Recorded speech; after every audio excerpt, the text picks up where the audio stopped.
it's never lost on me that we have such great coverage. So thank you very much. And I just have to start by saying I'm so thankful to our fan base. Boy, have they just been with us every step of the way since our staff got here all those years ago, and then my shifting over to the other chair, for us to sell out 3 years in a row is, I just really can't thank our fan base enough, and it just really is a wonderful part of who we are, who this program is. So big shout out to our fans. And I think looking at this year, it's probably one of the most interesting years we've had in a long, long time. We're the youngest we've been since 2012. I think there are some other young teams in the Big Ten.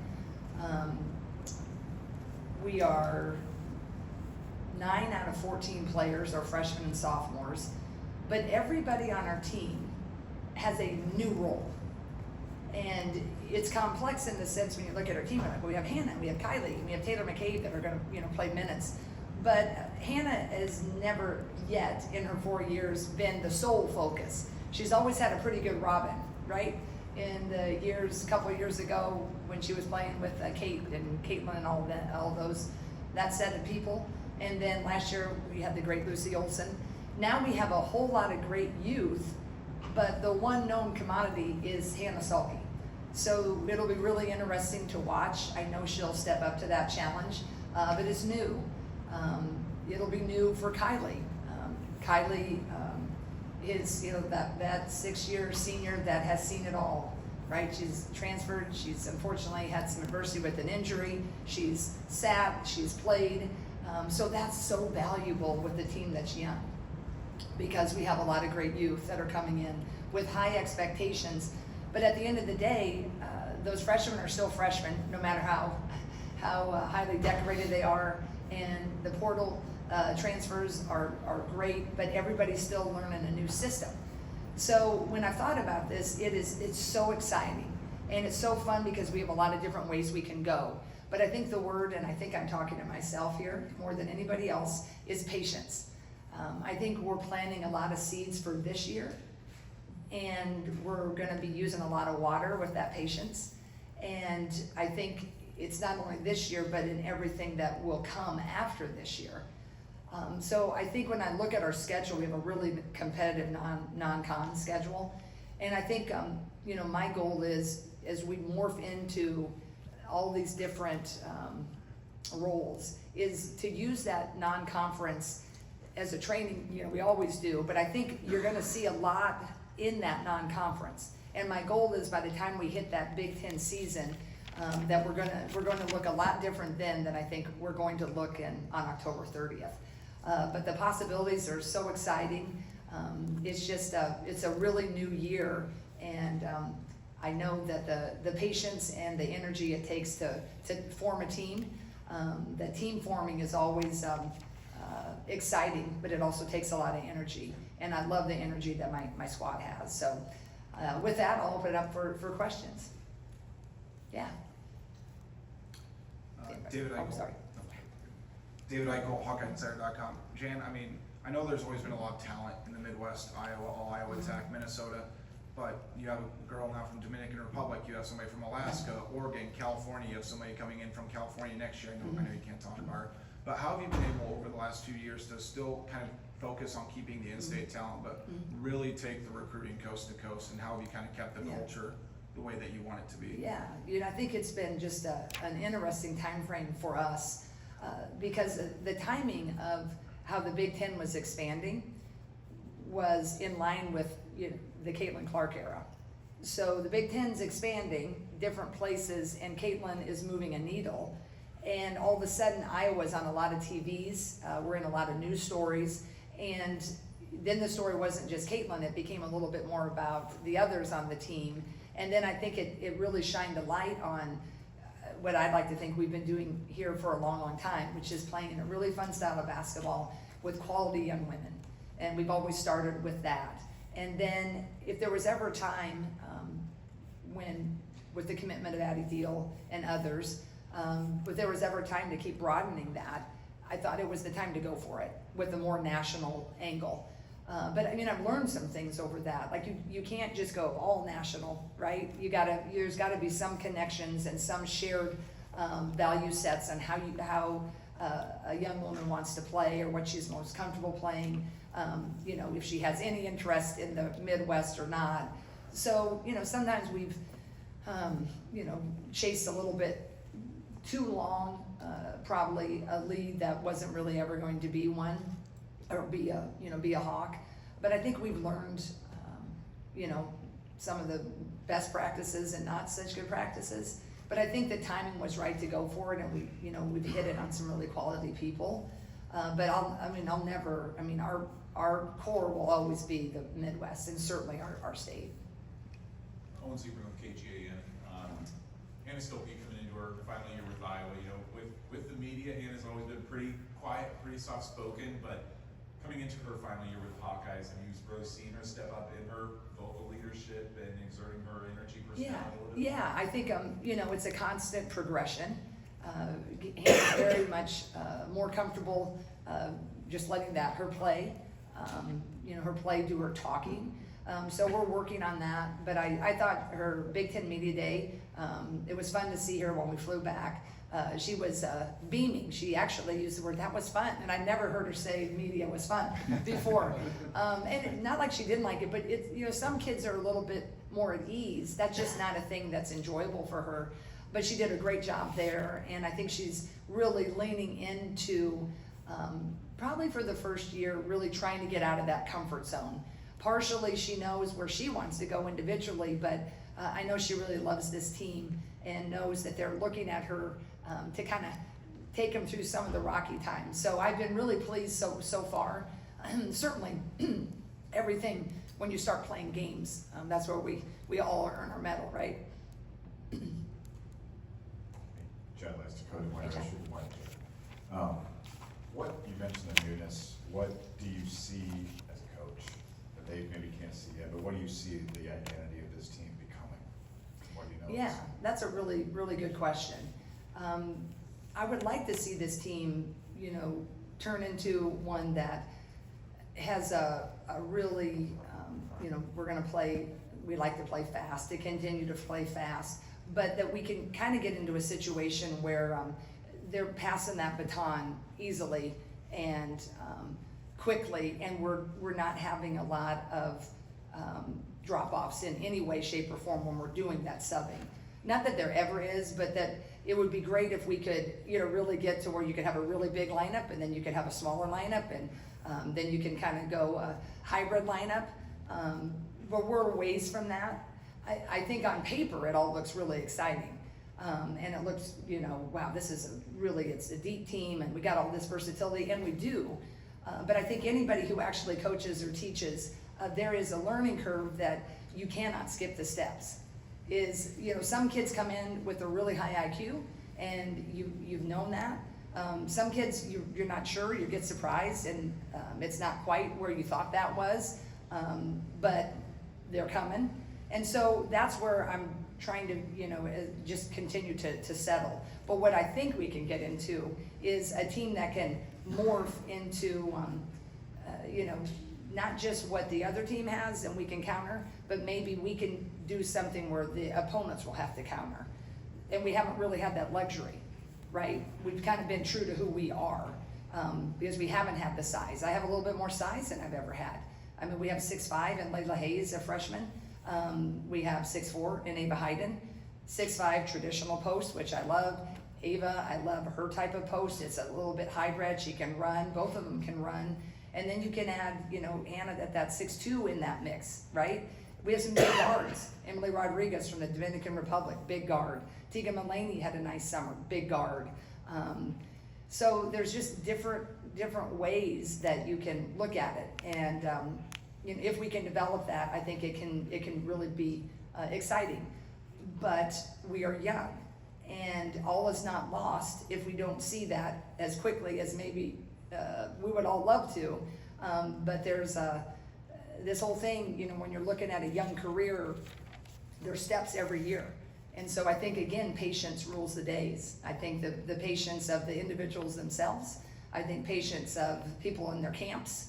I think patience of, what we see, everybody will tell you every day is just a step towards who you're going to be. And our job as coaches is to get us, as successful as we can be, as quickly as we can be, but you just can't skip the steps. Hi, Jan. Hey. Scott Yes, Dockman with The Athletic. You've always had high outreach with this program, locally, regionally, with you, Lisa, all your athletes. But since you've really captured the public's attention a couple of years ago with Caitlin Clark, you've been able to kind of sustain it at a broader scale. In what ways have you been able to do that and sustain it? Because now you're talking about year 3 of sellouts, and you're 2 years removed from the Caitlin Clark phenomenon. I think that's a great question. I think, when someone else asked me that a little bit earlier, just off, a friend, I guess. And I think the key has been, I think the way that we play, the young women play with a lot of heart, and they play with a lot of joy. And I think it's fun to watch. And it's also fun when you win, right? But I think the fan base is, they're with us, and I think they feel that. And I think if we look at anything in our lives that we're a part of, if you think of a club you might be a part of, a neighborhood you're a part of, or whatever, when you feel vested and you feel the folks that you're with feel vested, there's just kind of an ease to that get together, right? If it's a monthly club, it's a weekly club, it's like you look forward to that club. And I just think the longevity that I've been able to have here, certainly that Lisa had here, is that we got this club. And, for the most part, through thick and thin, we're with each other in that club. And I think that's how I feel.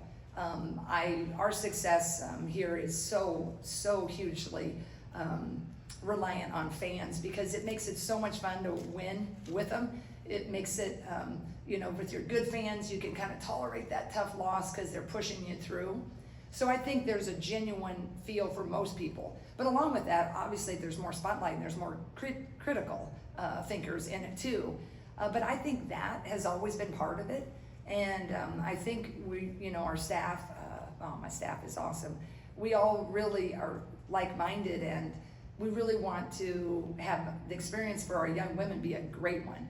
And I think that when you work that hard to really have each player in your team, even the ones that don't get in the game but want them to experience this, I think that's why that joy is evident. So I think that's why, but I guess you should probably ask some of the longtime season ticket holders why they keep sticking around. Hey, Jan. Yeah. John Sears, WHO John. TV. When you look at the expectations for this program, the Caitlin years, they were kind of through the roof, but even in the following years, they remained really high. Are those expectations something that you welcome, and do your players kind of feel that as well, that this program, there's kind of an expectation level that's been built? Yeah. I think anybody that gets into coaching, right, at the beginning, I remember, I thought of myself in the Caitlin era, a young coach. When I came back from overseas, working with Lisa, even when I signed, we're gonna go to the Final Four. Everybody wants to go do that. And then it isn't until you get into the process of how difficult it is, right? If it was that easy, I mean, there'd be scads of teams going to the Final Four, but there's a reason why there's, a lot of, some of those, blue bloods. You think about, there's so many great coaches that have never gotten to go to a Final Four, assistants and heads. And so I feel really grateful for that. But as we've navigated this, certainly that's the goal. And I feel really blessed to be at the point in time now where those expectations are high, because we've all tasted it, right? The fan base has tasted it. It's fun to play deep. It's fun to go to those Final Fours. It is a different level of pressure. Lisa, she used that for our last year, certainly with the team, the Billie Jean King quote of, pressure is a privilege, and it certainly is. I'd rather have it than no one caring. But that's the trick, because you're chasing it. You're chasing greatness. I believe it was Mike Halas that asked me that in my original opening press conference when I got the job. And it kind of can sound cliche, but I think that's what I do every day, and I want to become that. But when you're recruiting these kids, they do not yet know how hard it is. They have no clue how hard it is going to beat Ashland. Because they've just seen it on TV, it looks so glamorous, and you recruit to this whole thing. But the trick is to get people to really understand the hard. And we want to be here. And if you want to be here at that level, then we all got to do things a lot differently than you've ever done them before. And that's the fun part, which we were always kind of trying to get to that point. And then when we broke through with the Caitlin era, you wish you could just be a pro team and kind of keep that philosophy and that mindset with all those people. They've been there and they knew the standard, and they could be like, hey, this is what you got to do. We can't take that possession off. And so that's the fun part, but the challenging part, because everybody on our team wants that right now. But the understanding is beginning of like, holy cow, we gotta go this hard. I gotta do this rep again. Yeah, we do. We're probably gonna do it about 6,000 more times before we open up, But yes, I welcome that, and it's a privilege truly to be here at this time. And now I'm just trying to hold the standard and then some. Hi, Jeff. Hi. Jan. Oh yeah, back here we go. One more here, then I'll go to Jeff. Corey Reddick from the Hawkeyes. Okay, yeah. Kind of piggybacking off those last two questions, with the culture and this Iowa women's basketball clearly being a movement, is there an aspect of the culture that keeps you up at night as far as being concerned with protecting? Is there like an aspect of the culture you're like, man, we're going up to this place that we could become vulnerable to what got us there, if that question makes sense? Yeah, no, I think absolutely. I think that's the hard thing. I think that's the one thing that, even in my other role, that keeps me up at night. The culture protecting is really, really hard. You have to babysit every day because there's just so many different wants and needs, even among great people on teams. But the thing is, so often all the players feel their self-worth is in those minutes, and you can't possibly. You can't, as deep as everybody in this room, I know, we're so deep. I can't play them all. And, and that's part of the deal. You're going to critique that we're not deep, we're not playing. I get it. But you can't get a rhythm, and you can't really always be as deep and give people as many minutes as they want. And so that can be a challenge to the culture, right? Because it's like you have to get everybody to buy into those roles. But I think the thing that's hard, and every coach will tell you right now, is the era of which we're in, right? There's just for a person like myself who got into coaching for more, transformational. I love the relationships. I'm paid to win. Chasing rings, definitely, that's my goal. But I really love the coffees I have with my players. I love, and I still carve them in. It's harder sometimes when you're overseeing it, but I think that's what makes coaching and teaching so special, is the relationships. And so in this era, it's definitely more transactional. You all know it. It's portal, it's rev share, it's this, it's that. And so to remain true to who we are, I think a lot of us in coaching, it's a challenge because everybody has camps. They're coming in and they're coming in and wanting to see things for their individual, and it's a whole new era. But I'm glad. I think we're doing a good job with it. But it is hard, and I just feel bad when I disappoint people. I can't get them in games because they work their tail off, and every one of them deserves to be interviewed by you guys. But it is the way of the world, and that's probably the thing that keeps me up at night, is just, I wish I had 89,000 minutes in a game. Jeff Linder, Cedar Rapids Gazette, and I'm kind of going to piggyback off that. There are only 200 minutes in a game. Yeah. I think Lisa said a few years ago that she had players write down the number of minutes that they thought that they should play. Do you still do that? And what does the rotation kind of look like right now? Ironically, I was going to maybe do that at some point, depending how we roll here. Yeah, I think we talk a lot about that, especially with big teams. We have a pretty big team now. We have 14. But Yeah, it just depends on, you know, how you use that. Do you need to use it, or do you use, you know, when do you use that? Because it's a pretty interesting number that usually comes up, right? And then people is like, whoa, yeah, we don't have that many minutes. But I think our players understand, and that what's really fun is they're battling together, they're pushing each other, and I do think that they understand how special it is to be here. And you know, there's got to be some settling, you know, in team forming. You're constantly, you know, it's a little turbulent until those roles set. But I feel like the quality of the young women on this team, already they're showing me a lot of great things. So we're still honestly a work in progress. I'm still really shuffling through that, you know, top 8 or so. And you know, they're all battling, and that's what makes it fun, and that's what makes it hard. But if it's not hard, then you're not going to be as competitive as you could be. Did that answer your question, Jeff? Yeah, okay. We'll talk about it later. Jan, Michael Oskazet. What happened to or for Ava at the Big Ten tournament last year, and is she destined for greatness? Yeah, I think, you know, Ava was interesting. You know, she tells you, she'll share with you how hard that freshman year was. And that's a case of when she was coming in, you know, she usually, all of them have been the very best, right? They haven't had a whole lot of people pushing them.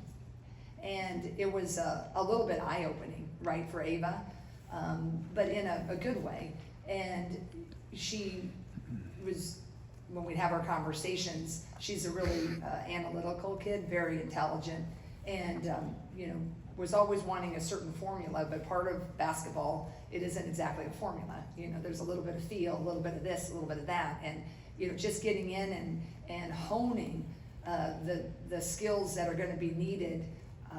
You know, at the position, you know, that she played, which we needed her back to the basket. We needed a little bit more consistency, and it kind of clicked around Christmas, and then she just went for it and used that kind of disappointment of which she wasn't maybe playing as much as she'd like, and she wasn't quite as consistent, and then it kind of clicked for her.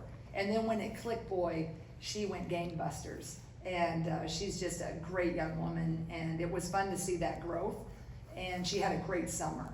And I do think she can be a really one of the great ones. She's a hybrid. You know, she faces a little bit more. She's a little bit loose in the post. You know, I don't mind her to use like a quick dribble. She's got to spin in one and in because she's fast. So I'm really excited to see what she can do now that she has this confidence. But she had a heck of a summer. I'm really, really excited about her. And she can be a great mentor to Layla Hayes. Kind of using the Hawkeye report. Yeah. I kind of have a two-part question about Yeah. your point guard position. We've talked about it before. You look back over the last decade and a half, and you know the names that you've had at point guard. And generally, they're your primary scorers, and sometimes if they're not, they're still right up there and scoring every single game. Chit Chat's a little different. Just first up, the first part of the question, just what has it been like working with a different type of point guard that maybe isn't that primary scorer? And then the second part of it is, what kind of scoring do you expect from her this season? What kind of role do you want to see her take? Yeah, that's a great question, because that's been a really different, she's really great in a whole different way. But she's, you know, Sam Logic, you can go from Sam Logic to Kathleen Doyle to Caitlin Clark to Lucy Olson.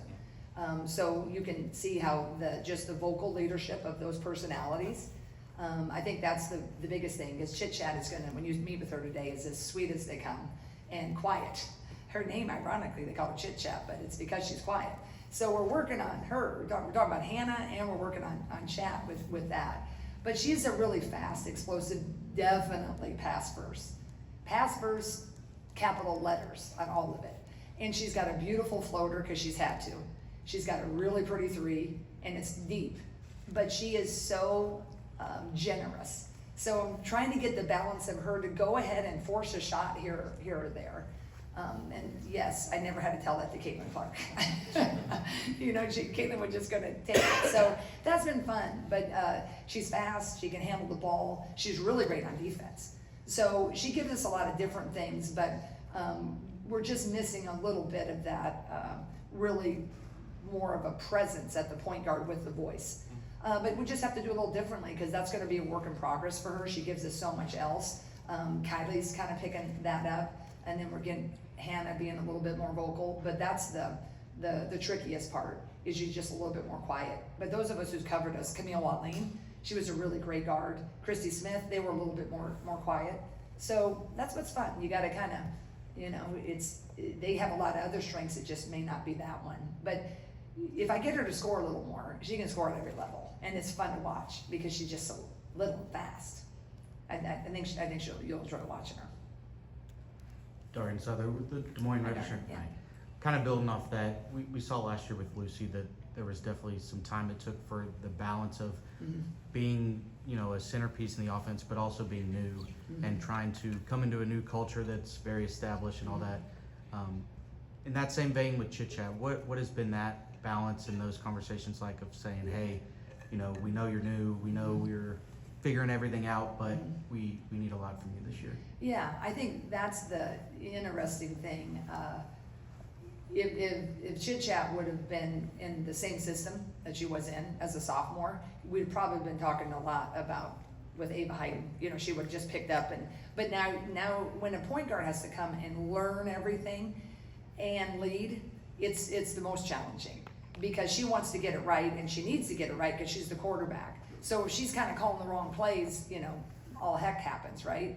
So, you know, patience with her, I think that's my word, is like, you know, they're just used to excelling at this level, and they're high achievers, and so the balance of pushing them and critiquing them is interesting, because they just don't want to make mistakes. And when you're playing tighter, you can't really keep growing as much. So with Chit Chat, I'm just keeping her a little loose and telling her it is okay to make mistakes.